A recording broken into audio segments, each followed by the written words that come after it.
Good morning, my name is Michelle, and today we're going to be going over headstands. We're going to start off going over hand placement. If you want to bring your elbows to the mat, placing the hands about elbow distance apart so that they can line up for essentially a triangle, interlacing the hands and trying to make a cup shape, not really bending through the wrist. And then you want to place your head at the top of the head on the floor, towards your forehead and base of the head, not towards the back. And you want to just practice lifting onto your toes, sending the hips to the sky. So we'll do that one more time, placing the head down, lifting the hips sky, and trying to walk in. From this point, you can practice just lifting one foot at a time, lifting the toes, getting used to having your back stacked. And from there, you have the option to pull into a headstand, keeping the knees together and staying in more of a crouched position, trying to slowly lower and just seeing how long you can hold, pulling into a tucked position and trying to lower to the ground. Repeat this as many times as you'd like. Just trying to slowly control lower to the floor. It's okay if it's harder for you or if you don't have much hang time to start with. Option 2, we can also try a tripod pose for our headstand, so placing the head to the floor. And then this time we're going to leave our hands up, trying to get about a 90-degree angle at your elbow. From there, you're going to work on lifting your knees onto your back of your arms, trying to hold here, lifting one knee at a time, or holding both, whatever's comfortable for you. Maybe you strive to get one leg good. Maybe you go back and forth between both. Whatever your preference. I do recommend working on both sides, even if you try a couple rounds on one side and then a couple on the other. And then from there, once you can sit up on your arms pretty good, you can start lifting your knees off and trying to come back up into that tucked position before coming back down onto the arms.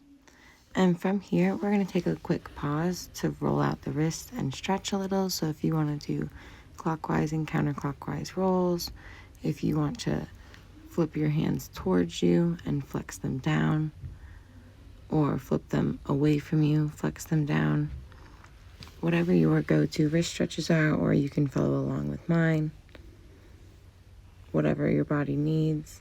I know that tripod's definitely a wrist moving posture if it's one you haven't worked on lately, so definitely take a moment to stretch your hands and wrists.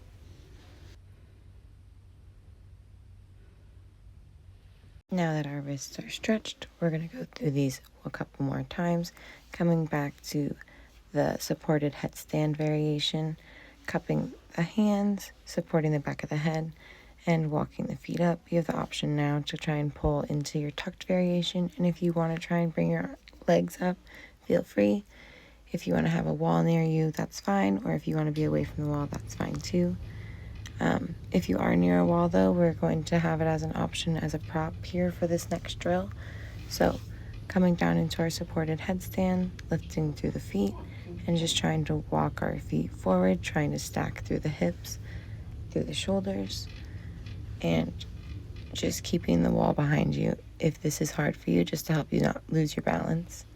From here, we're gonna try lifting one leg at a time, trying to bend at the knee, just seeing if you can pull your hip up, opening through the hips, getting used to this movement if it's one that you haven't done before. And if it's in your practice, maybe you give a couple hops here. Maybe you float for a second.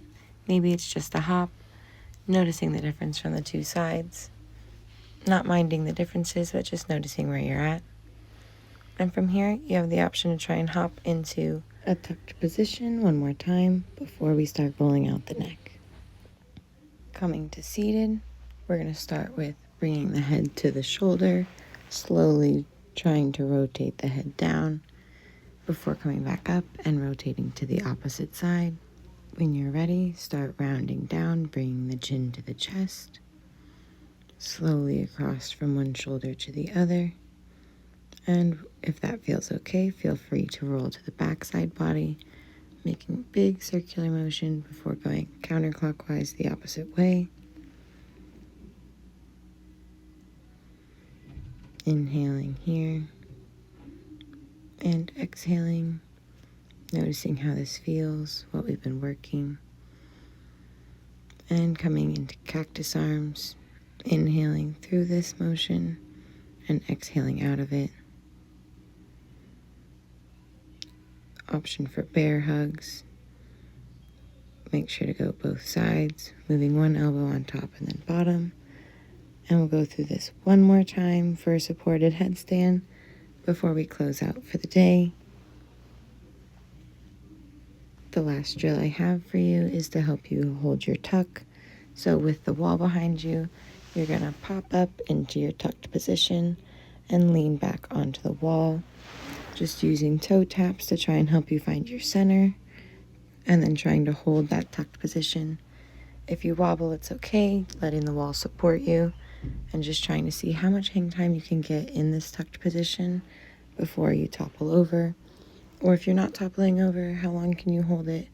And maybe you can extend your legs out in front of you and practice a controlled release out of the posture. Breathing through as you slowly lower the legs down, coming out of the headstand. I hope you enjoyed today's practice. Let me know how you liked these drills. Make sure to take a nice child's pose. You guys deserved it. Holding for as long as you'd like. If you need a longer cool down, feel free to check out any of my other classes on my page at Shell's Flow Motion. Don't forget to like and subscribe if you want more videos like this.